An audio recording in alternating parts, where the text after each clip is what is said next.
Okay, well, Paulomi Modi, Dr. Modi now we can say. Yeah, congratulations as of yesterday. Thanks for joining us. What we're going to do today is you made some big claims about your spice tolerance, so we're going to test that out. We're going to just totally steal the Hot Ones theme and approach, and so we're going to dig into these. So we have the season 29 sauces, and we've got some wings, a couple, well, you don't have any of these, but I got these vegetarian ones to kind of make sure we got enough. Even our camera guy is going to work. You're going to get some with us? Okay, here we go. So we're all going to go through this painful journey together. Well, okay, so first question, pretty easy, and I wrote them down this time because I expect later I won't be able to remember what I wanted to ask. Okay, so the first one's really easy. You just did it. So for folks who are not in the industry of cancer, so you did your dissertation in the Ignatius lab on therapy resistance to rhabdomyosarcoma. So can you just give us a jargon-free overview of what that's all about? Yeah. So well, I think we have to eat a wing first. Okay. You gotta have a little. Yeah. I mean, we're missing the whole point. All right. Well, so cheers to the first one. Yeah. Cheers to the little baby one. Okay.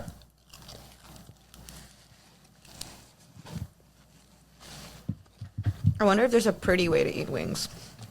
That's where these come in there. Not bad. See, you did cheat. I did cheat. I got more. Okay, let's see. So my dissertation works with kids who have muscle cancer. And we know that the therapy and the chemotherapy and radiation protocol that's available, it's like 38 years old. So anytime there's a relapse, which means like the cancer comes back after the first round of treatment, only 30% of those kids survive up until 5 years. And that's really bad outcome for such an aggressive cancer. Because there's so few people with that cancer, like 400 to 500 a year, it's not very financially lucrative for a lot of like big pharma and big companies to make more therapies. So what my work focuses on is looking at what are those cells in your tumor that come back, and is there anything molecularly or genetically we can predict about those cells that would then inform what drugs we can give them after the fact? Because what we've realized that there are a lot of drugs out there already, right? It's just a matter of like characterizing what's the right one. So that's my entire 5 years of work focuses on like characterizing what that tumor looks like. And what we found and what the field already knew before was that a lot of these tumors are not just like, every cell is not the same. We call it heterogeneity, which basically means the tumor is made up of different types of cells. And we're trying to identify which of those cells are coming back. So yeah, jargon-free as much as I could. Is the heterogeneity why the current therapies don't work so well? In rhabdo, yeah. Because what ends up happening is, like, let's say you have A, B, C, and D population, right? And B is the most predominant one. A lot of the therapies end up killing 85, 90% of the cells, but it's what's that left comes back, and it comes back stronger and harder. Because we're, unfortunately, by giving the therapy, selecting for that other C and D population. Yeah. So Calling. Oh, interesting. Wow. Yeah. Okay. So next one, we go in pickled garlic sriracha. Okay. Again, not too bad. Okay, not too bad. The first one was pretty good.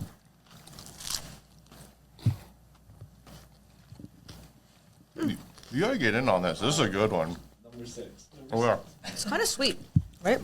You're gonna jump straight. That's like jumping way in, man. Okay. I respect that, honestly. Okay. So we kind of already talked about this a little bit before, and so I wanted to dive into it.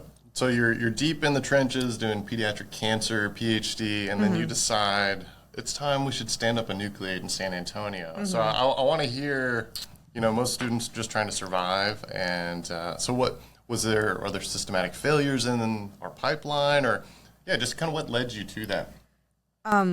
Yeah, this is funny because I never really got to talk about like the personal, like my aspect of it, because all the time I'm representing Nucleate as an organization and institution. But if we like talk about what was going on in my life personally, I was wanting to go into consulting at the time because I knew that I didn't want to be on the bench. I knew that I wanted to do something more strategic with science, and also was very lost and kind of didn't really know what my way out of this PhD would be. So that was like beginning of my third year of PhD. And I found an internship with our commercialization office, and I loved working with John Fritz, and there are some amazing people in that office that were doing really cool stuff at the time. What ends up happening in these situations is that you need permission from your boss and your, ecosystem that actually pays your check to say, hey, can you go and dedicate some time outside, And at the time, my committee believed that I had a really good shot at the project that I was doing. So if I just focused on that and not sort of got diverged into other things, that I had a real shot at translating that project into patients. And which was, I think, a good directional point from them. So I couldn't do that. I was very frustrated because of that decision from them, because at the time I was like, well, why can't I just do what I want to do, right? And so that Christmas break, I was looking at any and every opportunity that came my way that I could apply to that's like not as long of a time commitment as the OTC office, which was at the time like 6 months. Ended up applying for the activator program, who you've like kind of like mentored students for 4 months after the deadline was done, like 1st of January. And somehow the form was still open. And I got an email from Ryan Margolis, who was head of Texas at the time, saying, hey, like we've been wanting to start something in San Antonio. Would you be interested? I swear to God, I did not know what that meant at the time. I said, yeah, because I was saying yes to everything. That was my motto at the time. So when I started, then I started kind of like being able to delineate my time between work, lab, and I was getting more and more efficient because like 3 years of being in the lab, all of these techniques that are being repeated, I was getting better and better at them. And then I started picking up more and more responsibility with Nucleate. So I just loved doing it. And then I had a wonderful partner in crime in this, like Shiva, who you know. And she was very supportive. I think we both kind of just hit the ground running. And that's how it started. And it became so much more in these 2 years. And, a lot of sleepless nights on my part. But I think it's love of the game, yeah. Well, how did you balance the two? I mean, you still had to finish what you were doing in the lab. Yeah. And then you grew your role at Nucleate. So I feel like both big endeavors. Yeah. So to talk about my growth, I was sort of the co-managing director of San Antonio, which means I ran San Antonio with Shiva, then took on the demo day, which means like I was doing the Texas-wide pitch competition, brought it to San Antonio, ran that, then got promoted to head of Texas, which means I was running all 4 cities, and then got the opportunity to be the director of our global summit, which is a worldwide event. So it's a very very skyrocketed trajectory within the organization. And as to balance, I am not somebody who's very good at, I don't believe that I have work-life balance. I have work-fun balance. So, and a lot of the times my work is fun. So at any time if like I'm traveling to a conference with Nucleate, like that's incredibly fun for me, and I'll make time to do things that I want, like go to a concert or go to a bar, or like go to eat at a restaurant that I really wanted. But I looked at it like if I was in high school, like, I would like, kids do school, they also do extracurriculars and all of that. Like I was just like maintaining my physical energy to be able to do all that. And I knew that it was going to end, right? Because then I live and die by PTO now if I have a job. And I don't get that opportunity. And I was like looking at it like this very precious 2 years that I needed to capitalize on. A lot of sleep lost. Yeah, but that's a great attitude. I love that. Okay, let's move to this next one. Okay, cool, so this next one we got white hot mustard coming in at 25,000 Scoville units. Okay, cheers. I don't love mustard, so we'll see. Oh, it's awesome. This is very sweet.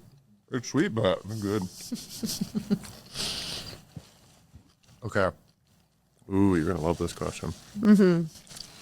Okay, so we just talked about you've had this awesome impact on the San Antonio ecosystem. And honestly, I feel like 2, 3, like you've just you're all over now. But the elephant in the room is that you are leaving to go to Houston. That is true. And we know it's for family, so we're not going to take that personally. Mm-hmm. But you're still technically joining the talent exodus from San Antonio. Mm-hmm. So having built Nucleate pipeline here, what's the most glaring concrete deficit in this city's biotech strategy the next generation of founders will have to fight through once you're operating out of the 713? I'm assuming it'll be. 832. Houston probably has a couple. I mean 832. But okay, so I say this all the time, and the easiest answer is money. I think we need a big capital injection in a lot of these, whether you're talking about startups or even capital, like talent retention, right? What any graduate graduating is looking for is a right role, and for a money that's sustainable. Nobody gets into research and does a PhD because they're in it for the fame or the fortune, right? I mean, yes, it's a big shot. Like your tech might work out and then you might sell your company for billions of dollars, but like, that's the dream, but that's not reality for most of us. Most of us are in it for the impact. I joined my lab because of the impact, right, that I was wanting to make on those kids with relapse.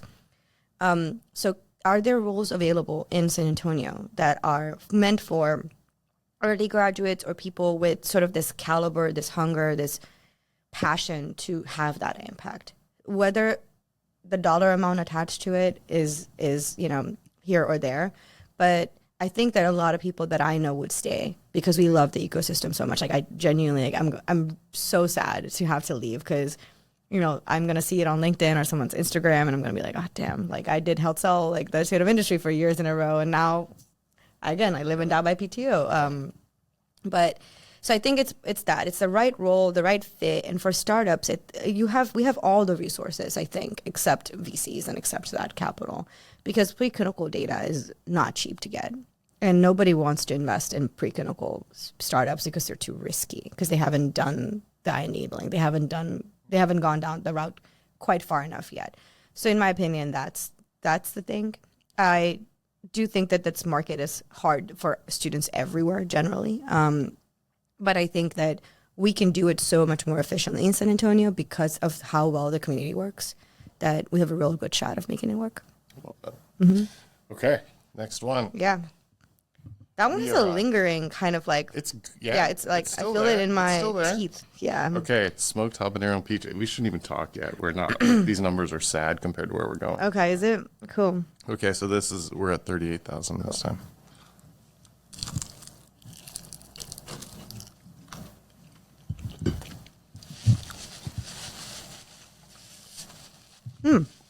That's delicious. I'm going to take another bite. Oh, yeah, that one is just straight up tasty. And honestly, I feel like the other one came off hotter. Okay. So you understand the biology of resistance, so let's talk about commercialization of resistance. We see brilliant bench sites in San Antonio stall out constantly because of academic founders have no idea how to navigate regulatory pathways or FDA pre-submissions. How do we stop treating startups like academic science projects and start ruthlessly engineering them for clinical reality? That was like wow. That's a tough one, yeah. Like, Paulomi, can you fix my system? Yeah. It's broken. Yeah. Okay, I've thought a lot about this, actually. I think you have to have a very strong commercialization office in any institution. And you need to fill that office with people that understand that, right? So what Nucleate does is essentially it serves as a parallel commercialization pathway. And as you know, most of our programming is run for free. Like we do raise money, but it's for more in-person opportunities like travel and stuff like that. There is no reason why an academic institution couldn't follow the same suite, especially if they have so much more resources than we do. Within your UT Health or whatever ecosystem, we have all the right mentors and people with the right expertise. It's just a matter of one person in the commercialization office saying, okay, how do I build this? And how do I get it to these students or startups at the right time? Also, there is obviously something in it for every academic institution too. Like if this company makes billions of dollars, the university makes billions of dollars, right? Mm-hmm. So I think the way we go about it is we need somebody who is very good at due diligence in the front end, which means you need to get mentors. Let's say, for example, if you have a CAR T therapy, you need to have a mentor who's been in that space, and that's readily available to you within your institution, right? Say, hey, what is this tech worth? That's the first question. And then have a committee of people, so maybe the VCs do, decide if it's worth pouring resources into. Have a metric for yourself, how many companies, what field we're going to pour resources into, and go from there. It's a very, very simple system to look at from the outside. Yeah. Do you feel like that requires the university and my time at UT Health at the time, I saw some of this, but do you feel there's to be a lot of in-house kind of scouting for potential tech? And then other school systems that I'm familiar with, they have like you have to pop out and play in this space. Like they really force you to think like, hey, lots of business ideas can spin out of this, not to tech. So I think, I don't know. I don't want to say that our tech offices here don't do those things, but like maybe a more concerted effort to germinate potential ideas and, to your point, vet them is needed. So I think it's both, right? It's top down and bottom up approach. Like, so what Nucleate we do is we are boots on the ground. So we're students, we know other students, and somebody might utter the word, "Oh my gosh, I have this thing that could go in patients." And we're like, we're going to do this, right? And we're going to help you. So that's scouting. And the other part, which comes from top down, is culture, right? We were saying, if you don't know that there is an opportunity that you can bring this to patients or commercialize it, you are not going to think, your brain's not going to be wired to do that. That means systematic changes in what courses you're taking, understanding commercialization from the outside. So that's comes from the top, right? And then and what you can do scouting is, there are organizations like Nucleate. You will know not officers, not the right word, but the agent of sort of university is that well connected with the students because they have that barrier of now being up here. That's where you can plug in organizations like Nucleate and be like, we talk to our friends. These people we work with, we see every day, right? So that's, I would say, both of those things need to mash from the bottom and the top. And to your question about, whether or not innovation is in our bloodstream quite yet, it's not. Unfortunately, because it seems so far beyond our grasp because of how lack of understanding we have for the commercialization pathway. And I think that can be changed by just simple education. Yeah. Another great answer. Thank you. Okay, next one. Okay. You're joining now, right? This is where in 6. I think so. Okay. Isn't it? I have 6 1, left 2, 3, now. 4, 6. Maybe. Yeah. This is number 6. Okay. All right. Here's this one. Okay, number 6. We're looking at nice homegrown hell, Szechuan tangerine. Ooh, that sounds awesome. 81,000.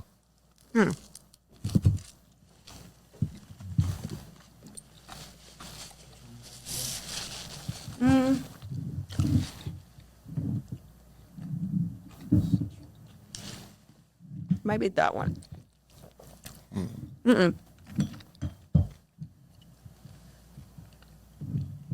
Right there. Okay, hand on it. Yeah.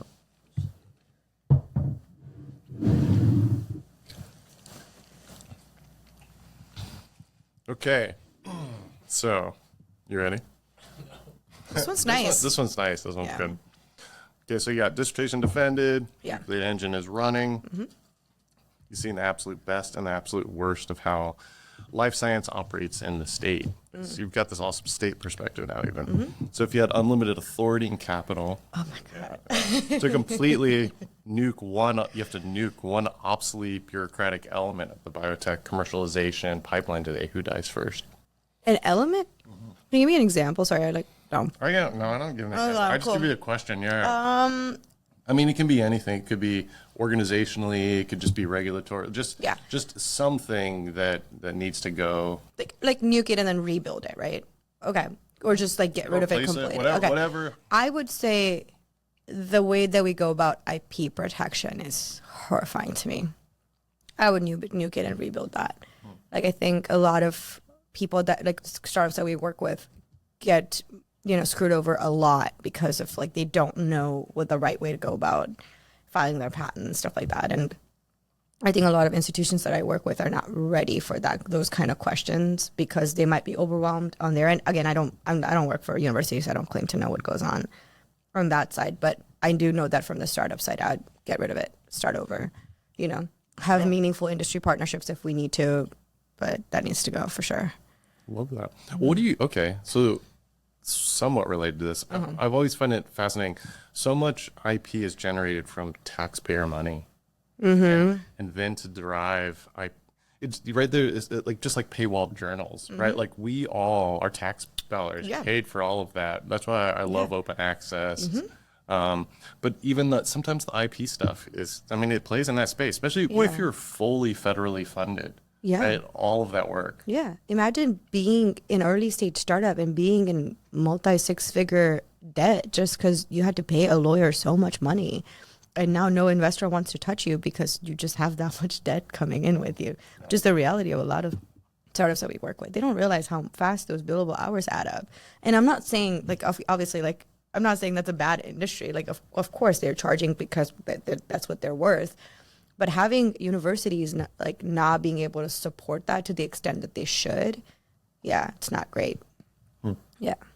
Again, I might be speaking out of turn here because, again, I don't know what goes on in a university commercialization office, but the output is unfortunately horrifying. Maybe just giving the right answers to the right questions from a commercialization office so they don't go out and getting themselves to that kind of debt would be very important. Yeah. But this goes back to that kind of vetting idea. Does this have legs? And not only that, but the support that you'll need and the milestones to hit. And then you'd better understand as you're building debt, I'm way off track. Yeah. Like, is this tech good? Yes, the tech is good, but is there a requirement for this tech in the market? Okay, both of the things are true.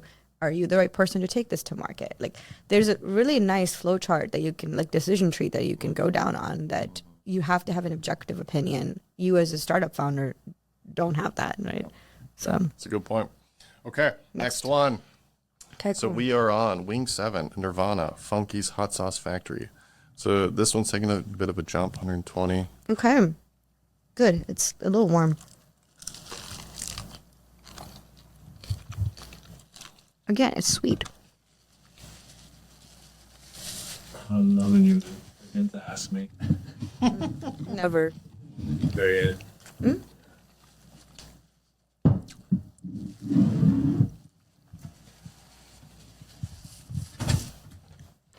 Yellow dog, this scared me.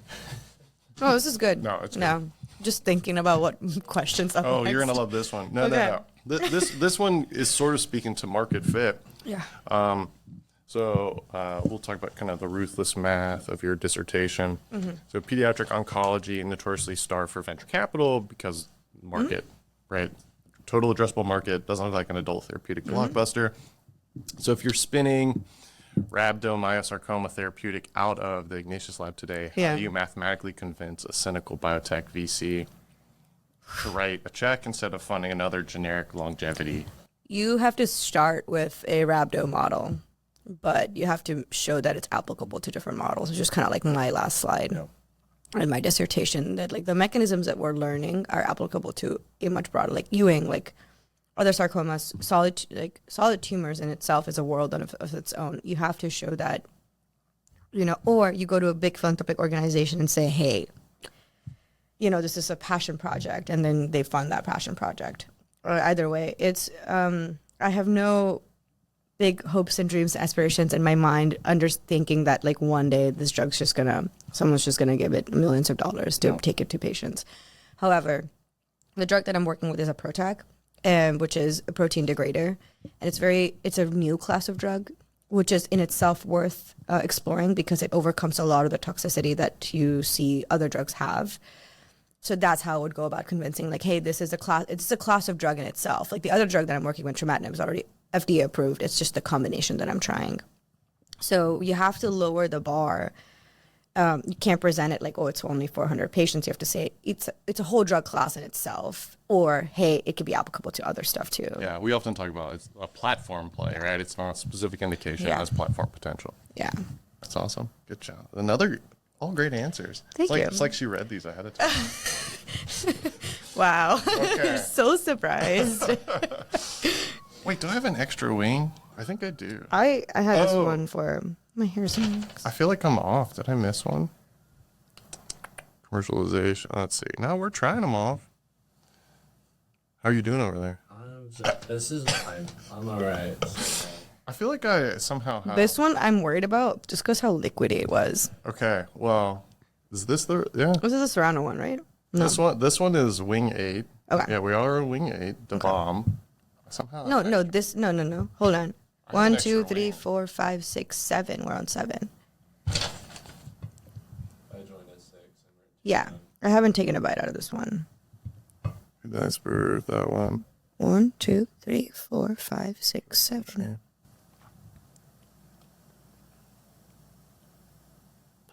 I don't know. Somehow I got way off. Maybe it's because I started asking off-script questions. That's okay. We can just go to... Do you want to go to 8?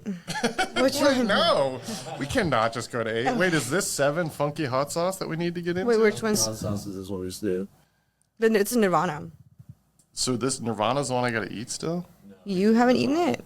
Have I not? Maybe I haven't. I ate the Nirvana one. I one. didn't eat one. Maybe that's what's going on. No, I ate the whole sauce off of it too. Damn. I'll take a bite next month. Nirvana is an 5 on me. I did not eat the wing. Cut this out, please. This was so bad. I was not burning that whole time. That explains a lot. Okay, so we gotta jump straight. Did you already go into 8? Oh, please take another one.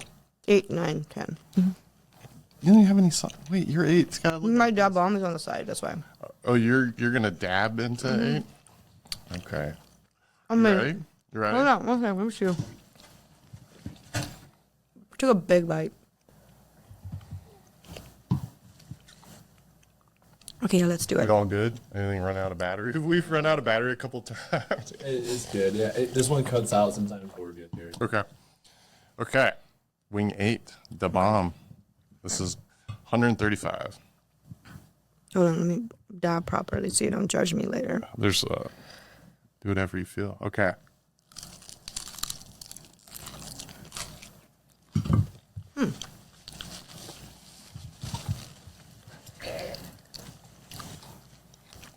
One slim meal. Oh, yeah. Ooh, this is so good. It's ramping up though. Okay. I see you sweating a little bit. A little bit. But this would be standard baseline sweating, probably. No, it's not. Can you talk? I can talk. I feel it in my throat, though. Okay, so Nucleate, student-led organization, grassroots initiative.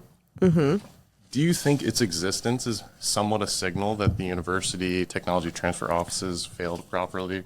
Jesus Christ. Properly activate their own talent? Essentially what we've been talking about, but more directly going to address it.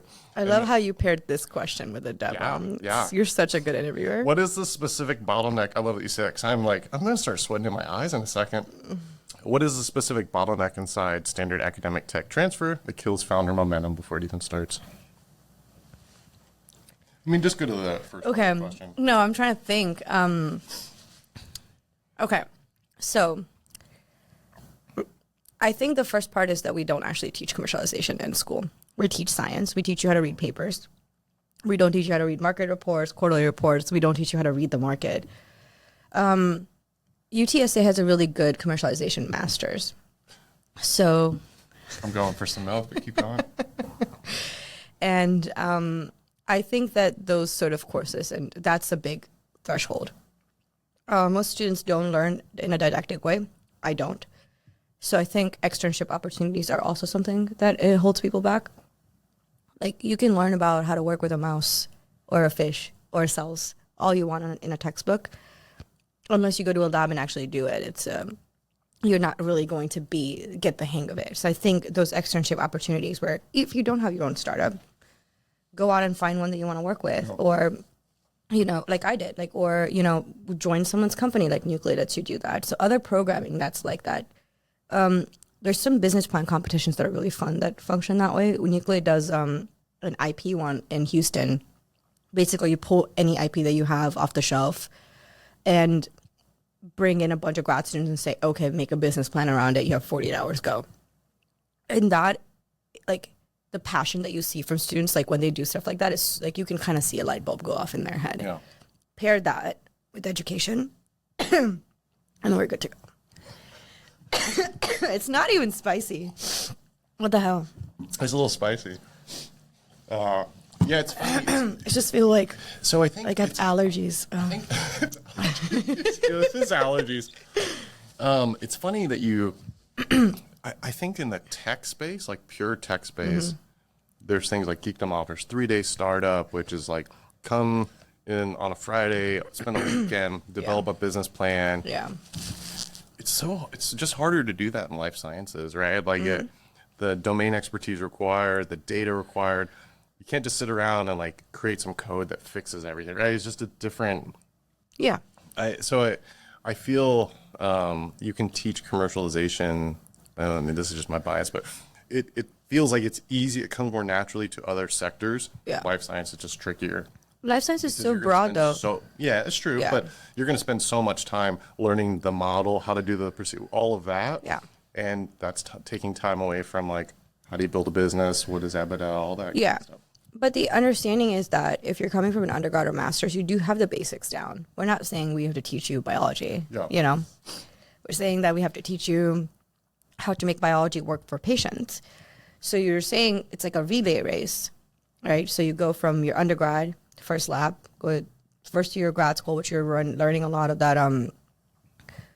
We have IBMS 5000, which is like understanding just like different aspects of science in itself. Like you're taking courses that teach you how to validate data, all that stuff. You're done. Now that there's a third lab, that third lab is the commercialization lab, right? So you're not expecting these students to be mint green coming out of high school. I mean, you can still do that, right? But you're right that the burden to understand what it takes for a therapeutic to go to market is way different than a software, capital intensive, all of that stuff going on. But we also have like space in order in your grad school to be able to do that, because when else are you going to have the freedom or the opportunity, or even like talking about neuroplasticity, when else are you going to be the age that you can pick up an entire new subject and be able to do that? Not to say people you can do that. Yeah, I love that you brought that in though. Okay. Yeah. Super fun. Yeah. Yeah, and I mean, I guess you are a good case example of like you can do more than one thing. You don't have to. Yeah. But no, I'm just one example. I like being a generalist. I know people like, you know, Vincent, our friend, who you like know really well. He found what he wanted to work on at 23, right? And that's what he wants to do for the rest of his life. That's great. And every tool that he'll need to have in his arsenal is focused on that end goal. My goal is to be an everyman's tool. Like I want to be able to do anything and everything I want. So like my current job could be pediatric oncology, but I want to be able to go to neuroscience if I can, or cardiology that I can. So it generally just depends on what kind of person you are. And I think grad school, the 5 years, like what I was saying, when else are you going to have the space to explore that, right? That's true. Yeah. So if we say, hey, the burden is so high and we don't even try to make it work, that is a disservice to a lot of sort of very young minds who are going to shape what the future of life science looks like. Yeah. Another good answer. Okay. Now we're going into insane territory. Mm-hmm. Doing okay over there? Jake, you're struggling. Are you out? Are you out? My hair is wet. Do you want to try some of these other less? No, we're good. Okay. We're going to smoked serrano squash. Before we do that, X. did you actually drink Pepto-Bismol before this? I did drink Pepto-Bismol. Jake ratted you out. No, that's not ratted out. That's a game plan right there. I definitely did. I was like, I should get a coating of Pepto down. Yeah. That is cheating. That's not cheating. Okay. That's not affecting any of this aspect. It's just like I'm future protecting Jeremy. myself. I'm trying to protect future Jeremy. That's funny. Okay. Smoked Serrano Squash Reaper X. Okay. Ooh. This question, see, it's funny. Now I'm like, this is going to be terrible. Those are very tough questions. Yeah, but so it's kind of, and I intentionally, you're right, you're supposed to dial it up, and I did, but I'm like, we've kind of talked about some of this, but anyway, you'll love this question. You're going to love this question. You can go off on tangents. Yeah. You're very good at that, too.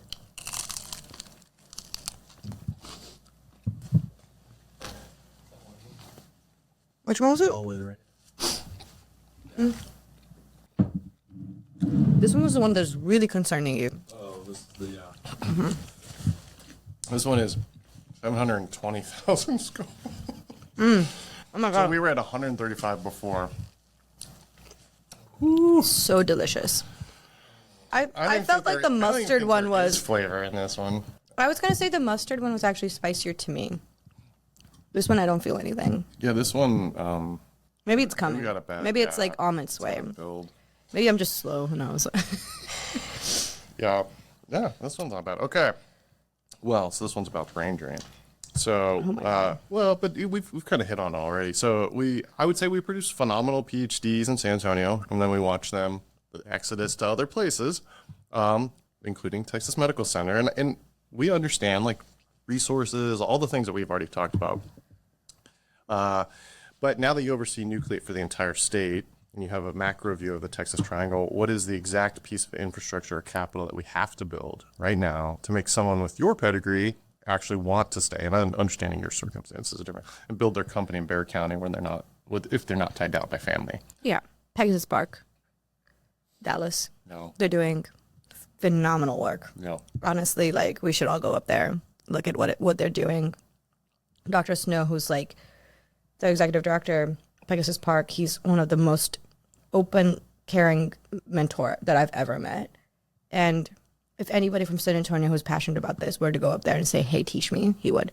And what they're trying to do is bring everything in-house, the labs, the grant writing, the funding, the philanthropy side, everything. And they've built such an intricate system that just simply works. I don't know a lot of people from Dallas that want to leave. And I know a lot of people from San Antonio that want to move to Dallas. So I don't know, that's just my opinion from the outside looking in. Pegasus Park is definitely like miles ahead of us, and I think we could learn something from them. Yeah. Well, that's I don't get paid to say this, but it's just we needed the sauce to be a little hotter, so we could have gotten a little spicier response. Okay, here we go. Last step. I'm well media trained. Yeah, but this is supposed to break it down. That's the whole point. Is this our last step? Okay. We should go back to that bomb. I think that has the potential to break me. The bomb? The way I coughed, never coughed eating. You don't think this one's gonna? I don't know. Let's just put it right on. That's a healthy. Oh, that's a lot. It's gonna be good. Oh, the chunky stuff. You get the chunky stuff. Huh.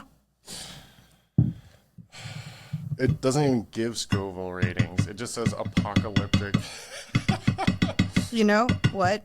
Or actually, that was the bite that I already took. Oh. So I messed up. So what are you gonna do? I'm gonna do it again. Okay. Do you want me to put some on there? Yeah. I don't feel like you got much on. I'm rocking. How about that in this? you. You won't pay. Okay. Let's make it fair. Okay. And we'll go back. We can go back. Jake, I feel like we should have the camera pan to you. It's more interesting. Yeah, I think. It's really fun watching you. Yeah, I'm gonna do what you did. Pre-coat my stomach. It's not the stomach burn that right now is the problem, right? It's the tongue. Yeah, and you can't. There's nothing you can do for that. For the viewers out there, I did have my teeth cleaned this morning, so I feel it in my gums. It's a great choice on my behalf. I love that. Okay, last stab. All right.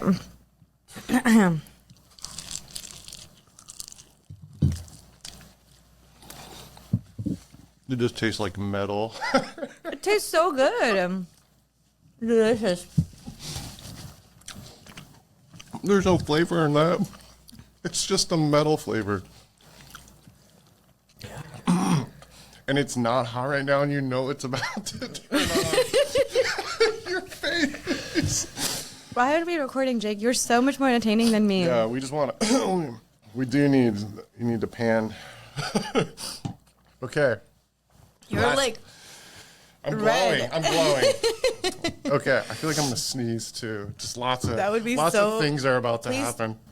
I'll give you one warning. Do not sneeze, because it will go up in your nose from your throat. I don't think I can control it. That's just something the body does. Okay, the last dab, officially melting your prefrontal cortex. Yeah. Okay, you're moving to Houston, be with your husband, still overseeing Nucleate for all of Texas. You're about to be physically sitting in the shadow of the Texas Medical Center, the largest medical complex on earth. With the sheer density of capital and infrastructure in Houston, give San Antonio the harsh truth. Does our ecosystem eventually just become a minor league feeder system that incubates talent before it inevitably gets sucked into the Houston machine? No. Okay. Who wrote these questions? I did, but I regret them right now, and I also regret. Wow, that's real hot. Okay, we have things that Houston doesn't, right? Let me talk shit about my own hometown for a second. Houston is very segregated.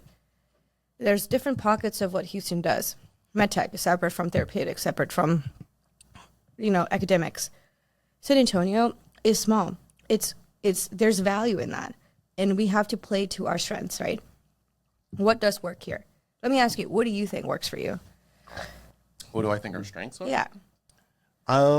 We have unrivaled coordination and trauma care, pre-hospital, kind of disaster response. Yeah. So I think those are. We have military complex here. We have access to patients with enough sort of socioeconomic diversity, ethnic diversity. Where also you're going to go and test your drugs or your devices. We have everything ready in hand. So when I said, let's go learn from Pegasus Park, I don't mean be Pegasus Park. I said, let's learn from their playbook. At the end of the day, you have to just apply what works for you back here, right? So I never want San Antonio to be anything other than what San Antonio is. We just have to get better at what we're not doing well right now. And that doesn't mean we have to assume the identity of somebody else. Love that. That's a great way to go out. You're sweating a little bit. A little bit? Am I? Okay, You're glowing. You're glowing. I'm actively sweating. Whew. Well, thank you very much. What a boss. You did manage all of the sauces, not even flinching. Thanks a lot for coming on.